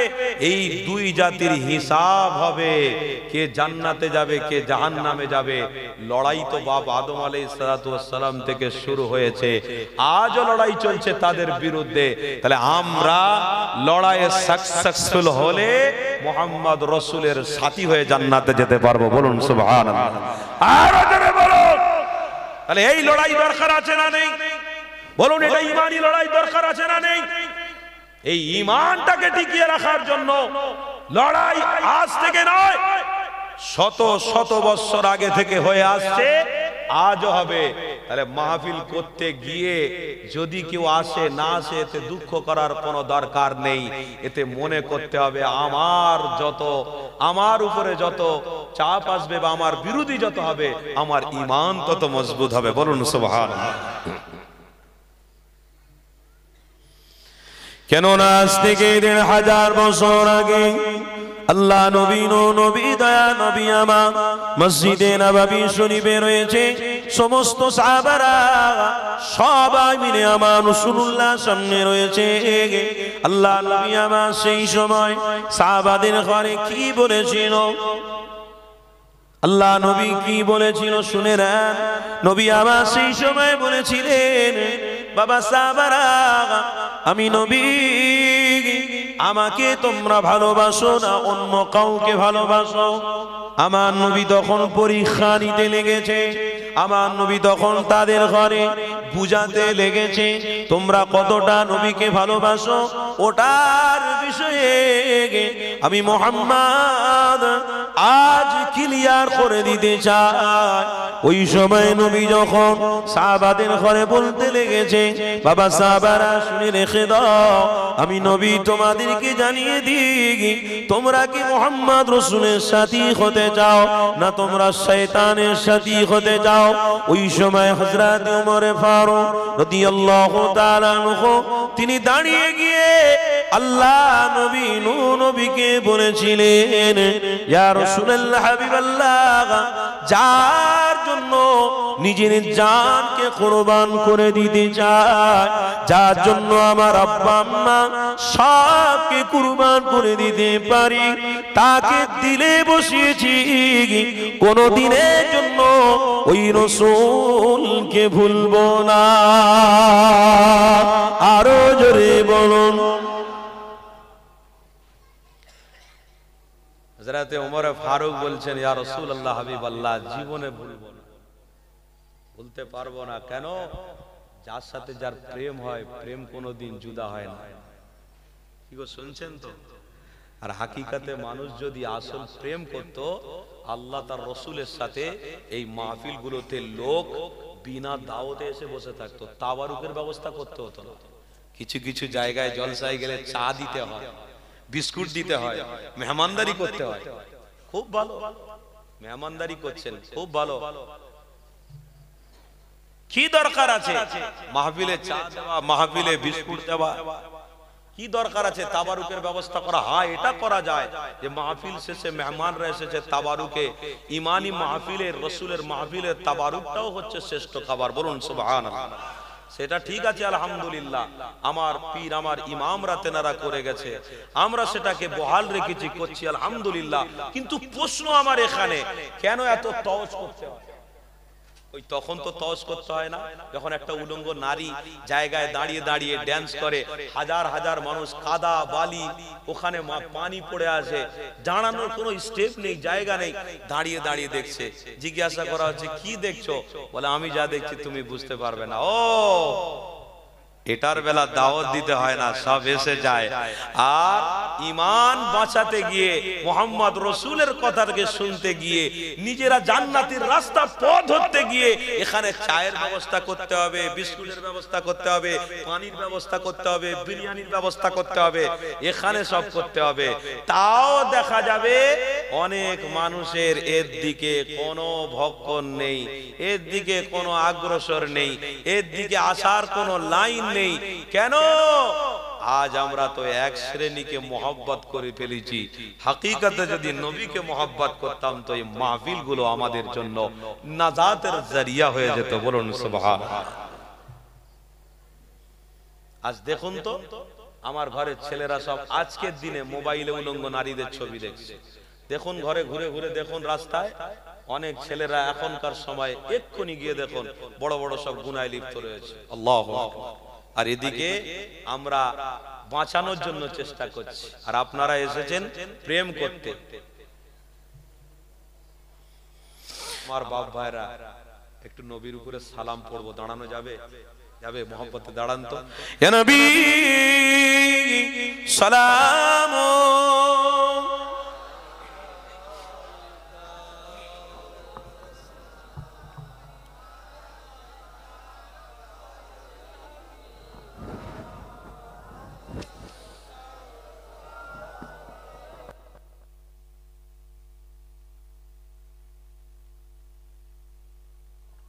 বলুন সকলে আলহামদুলিল্লাহ, বলুন সকলে আলহামদুলিল্লাহ।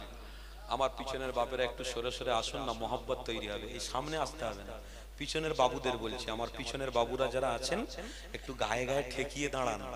কেন বলুন তো? গ্রামে যারা আমরা বাস করি, মোহাব্বত তৈরি হবে। এটা নবীর সুন্নত। নবীর সুন্নত যদি আপনি পালন করেন, আল্লাহর পক্ষ থেকে গজব আসবে না, রহমত আসবে। বলুন সুবহানাল্লাহ। হ্যাঁ, তাহলে আজকের এই আদবের জায়গায়, শিক্ষার জায়গায়, আমলের জায়গায় আমরা এসেছি।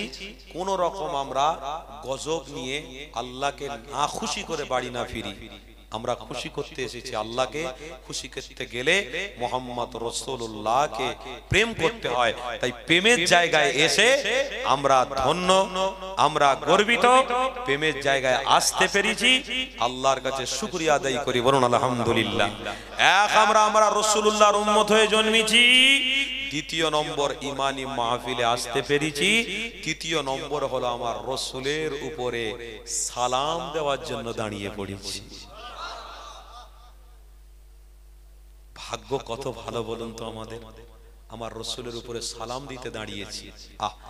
আল্লাহ যদি আমাদের মেরে দিত বা আমরা মরে যেতাম বা কোনো গায়ের জায়গায় যদি আমাদের জন্ম হতো, তাহলে কি হতো? দুনিয়া থেকে যে আগুনটা আমরা দেখছি, ওই আগুন জাহান্নামে, আর ওই আগুনই তার বহাল থাকতো। কিন্তু আল্লাহ আমাদেরকে বাঁচিয়েছেন, মুহাম্মদ রাসূলুল্লাহর প্রকৃত প্রেমিক বানিয়ে দিয়েছেন। আল্লাহ আমাদের কবুল করে নেন। বলুন আল্লাহুম্মা আমিন। এই যে আমরা দাঁড়িয়েছি, এতে আপনাদের কোনো প্রশ্ন আছে নাকি? এই দাঁড়িয়েছি বলে কোনো প্রশ্ন নেই? কাকে মহব্বত করে দাঁড়িয়েছি? কাকে মহব্বত করে? রাসূলকে। কাকে মহব্বত করে? রাসূলকে। নবীকে কে ভালোবেসেছে? কে ভালোবেসেছে? তাহলে আল্লাহর বান্দা কারা? আমরা। তাহলে আমাদেরও উচিত নয় যে রাসূলকে প্রেম করি? আমাদের উচিত নয় যে হাবিবকে প্রেম করতে হবে? আমাদেরও এটা জানার দরকার নয় যে আমার রাসূলকে প্রেম করে মরতে হবে? তাহলে আজকের আমরা প্রেমের জায়গায় এসেছি এবং দাঁড়িয়েছি, এতে কোনো প্রশ্ন নেই, কোনো প্রশ্ন নেই। কেন? প্রশ্ন তো এখন ঘন ঘন উঠছে। আমি একটা সাপোজ কথা বলি, আপনারা বুঝতে পারবেন। কিছু মানুষ এই নিয়ে প্রশ্ন করে, বাড়িতে যাওয়ার সময় চায়ের দোকানে বসে বসে এই সমস্ত কথাগুলো নিয়ে সমালোচনা করে। বড় দুঃখ লাগে, যে ব্যক্তিটা দাঁড়িয়ে দাঁড়িয়ে হারাম জিনিস খাচ্ছে ওটা কি নিয়ে আমরা সমালোচনা করলাম না? একটা ইমানদার দাবি করি আমরা ইমানদার দাবি করি, অথচ আমরা বাজারে যখন যাচ্ছি একটা নারীর হাত থেকে মাছ খরিদ করে কিনে খাচ্ছি বা কোনো সবজি তার কাছ থেকে নিয়ে খাচ্ছি, ওটার বেলা আমাদের প্রশ্ন হলো না? একজন বেঈমান, মুনাফিক, মুশরিক খারাপ কাজ, অন্যায় কাজ করছে বা কাউকে আঘাত দিচ্ছে বা কাউকে কিছু বলছে, ও নিয়ে আমরা প্রশ্ন করলাম না। আমরা প্রশ্ন করছি কোন সময়? যে সময় একজন নামাজি মসজিদের মধ্যে ঢুকছে, ডান পা দিতে গিয়ে দোয়া পড়ে আদবের সাথে মসজিদে ঢুকছে, তখন বলছে তুমি এত দেরি করছো কেন? তাড়াতাড়ি আসো, নামাজ শুরু হয়ে গেছে। তাড়াতাড়ি আসো। আমি জানি নামাজ শুরু হয়ে গেছে, কিন্তু এটাও তো একটা সিস্টেম। কি গো, তাই তো নাকি? মসজিদ থেকে একজন ব্যক্তি আস্তে আস্তে টুকটুক করে বাম পাটা দিয়ে দোয়া পড়ে বেরোচ্ছে, তখন কিছু জন প্রশ্ন করছে সুফি সাহেব হয়ে গেছে। ও হাঁটনিটা দেখ, সুফি সাহেব হয়ে গেছে। কেন রে? কেন প্রশ্ন? সুফি সাহেব বলে তাকে প্রশ্ন করে দিল, প্রশ্নের সম্মুখীন করে দিলেন। খবরদার নয়, ওইগুলো নিয়ে প্রশ্ন করতে যাবেন না। কেন? এগুলো হলে আদব। জোরে বলুন সুবহানাল্লাহ। আমরা আদব করি, আমরা প্রেম করি, তাই দাঁড়িয়েছি। আচ্ছা, আমরা যখন ছোটবেলায় স্কুলে পড়াশোনা করেছি, স্কুলে স্যার যখন দরওয়াজার সামনে আসতেন, তখন আমরা সবাই ইয়াস স্যার বলে দাঁড়িয়ে যেতাম। কি গো, তাই তো নাকি বাবা? কেন দাঁড়াতাম? কিসের জন্য দাঁড়াই? সম্মানে, আদবে। এটা হলো আমার বাপ সমতুল্য শিক্ষক, গুরু। এ আমার গুরু, ইনি আমার শিক্ষক, ইনি আমার বাপ সমতুল্য। তাই উনি আসছে, ওনার সম্মানার্থে আমরা দাঁড়াই, তখন প্রশ্ন হয় না। আর যখন আমার রাসূলুল্লাহকে প্রেম করে ভালোবেসে দাঁড়াই, তখন অনেক অনেক রকম প্রশ্ন করে। এটা মনে করবেন, যারা যত প্রশ্ন করবে তারা তত পথভ্রষ্ট হবে, আর যারা নবীর প্রেমে তত দাঁড়াবে, যত দাঁড়াবে তত রাসূলুল্লাহর সাথে মহব্বত তৈরি হবে। আর জোরে আমরা দাঁড়িয়েছি, আমরা ভুল করিনি। আল্লাহ সুস্থ শরীরে ঈমানি মাহফিলে আমার রাসূলের উপরে সালাম দেওয়ার জন্য দাঁড় করিয়ে দিয়েছেন। জোরে বলুন আলহামদুলিল্লাহ। আল্লাহ এই সালামের নজরানাটা মদিনা শরীফ রওজা আখদারে পৌঁছে দেন গুনাহগারের পক্ষ থেকে। বলুন আল্লাহুম্মা আমিন। আর জোরে বলুন আল্লাহুম্মা আমিন। আসেন আমরা একটু মহব্বতে আমার রাসূলের উপরে একটু সালাম পেশ করব। ইয়া নবী সালাম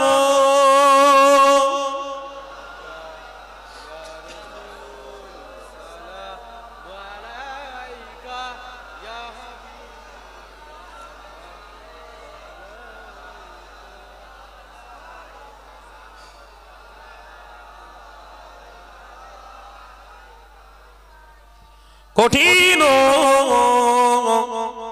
হাসরের দিন কি আছে মোদের এ কপাল, গুনাহগার উম্মত হাত আপনার লইবে সঙ্গে এ মাশরে। ইয়া নবী সালাম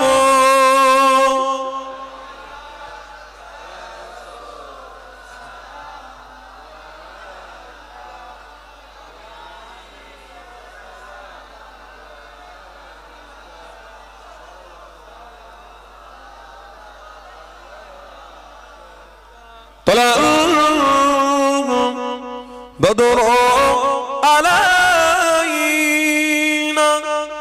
من سنيئات الوداع وجب شكر علينا ما دعا لله আখিদাই ইয়া নবী সালাম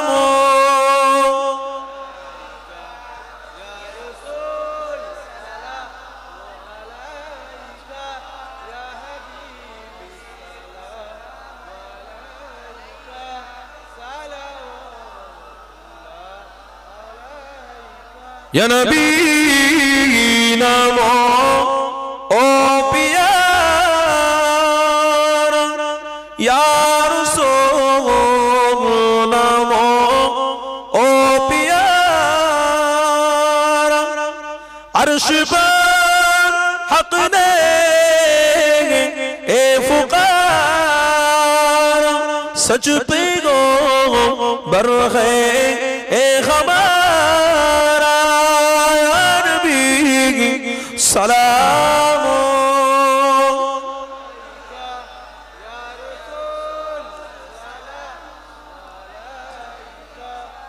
يا حبيب سلام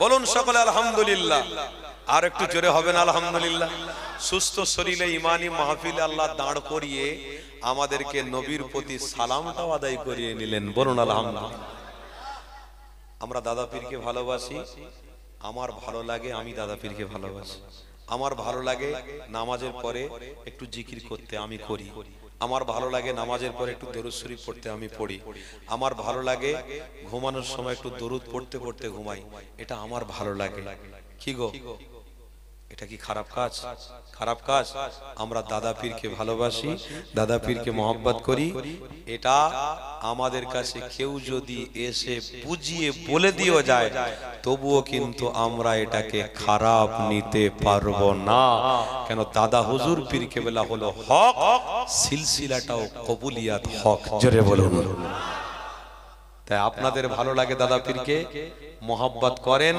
দাদা পীরের মোহাব্বতের আমরা ভক্ত মুরিদ আমরা দাদা পীরকে ভালোবেসেই মরতে চাই যারা বলুন ইনশাআল্লাহ এতে কোনো কথা আছে কোন অসুবিধা আছে তিনি যদি ওনাকে ভালোবাসেন উনি যদি ওনাকে ভালোবাসেন উনি যদি ওনাকে ভালোবাসেন উনি মনে করেন আমি ঠিক জায়গায় আছি তাহলে আমরা আমার দাদা পীরকে পেয়ে আমরাও ঠিক আছি কি গো শুনছেন না আমরা আমার দাদা পীরকে পেয়ে আমরাও ঠিক জায়গায় আছি ও আপনারা একটু বেশি খান আমরা একটু কম খাই ভাই বেশি খাওয়া মানে ওই বেশি হাদিস বলে কথা বুঝলেন সব হাদিস বলতে বলতে বুখারী শরীফ বুখারী শরীফ বুখারী শরীফ করতে করতে মাহফিলে উঠে বলে ফেলেছে 1,24,000 পয়গম্বর ইহুদি জোরে বলুন নাউজুবিল্লাহ ওই বেশি দেখাতে গিয়ে ভুল ভালের দিকে যাবে বেশি বলতে গেলে ভুল রাস্তায় চলে যাবে কেন আপনাদেরকে তো সঠিক রাস্তাতে চালানোর জন্য পাঠানো হয়নি যারা আপনাদেরকে ইন্ধন দিচ্ছে তারা তো টাকা দিয়ে রেখেছে তাদের ঘরে তো আপনাদের প্রতি চাপ দেওয়া আছে আপনারা 1,24,000 পয়গম্বরকে ইহুদি যদি না বলেন পানিশমেন্ট হবে না যে কথা বুঝছেন না পানিশমেন্ট পাওয়া যাবে না তারা খরিদ করে কিনে রেখেছে আমি জানি গবেষণা করি আমরা এই সব জেনারা ওলামা হযরতরা আছেন এর এই সব কথাগুলো নিয়ে একটু গবেষণা হয় আমরা জানি ভালো ভালো ওলামাদের ঘরে কেনা হয় কথা বুঝছেন না কিনে নেওয়া হয় কিনে নিয়ে তাদের ঘরে তাদের দাসত্বের দিকে ছেড়ে দেওয়া হয় এই তোমরা এটা বলবে তোমাদের জন্য বাড়ি তোমাদের জন্য গাড়ি সুন্দর নারী ব্যবস্থা এরকম আছে অনেক আছে নাম বলছি না নাম বললে বিরোধী তৈরি হবে তাই আপনাদেরকে বলছি আমরা বাবা নামাজ পড়তে হয় ফরজ জানি আদায় করব জোরে বলুন ইনশাআল্লাহ রোজার মাসে 1 মাস রোজা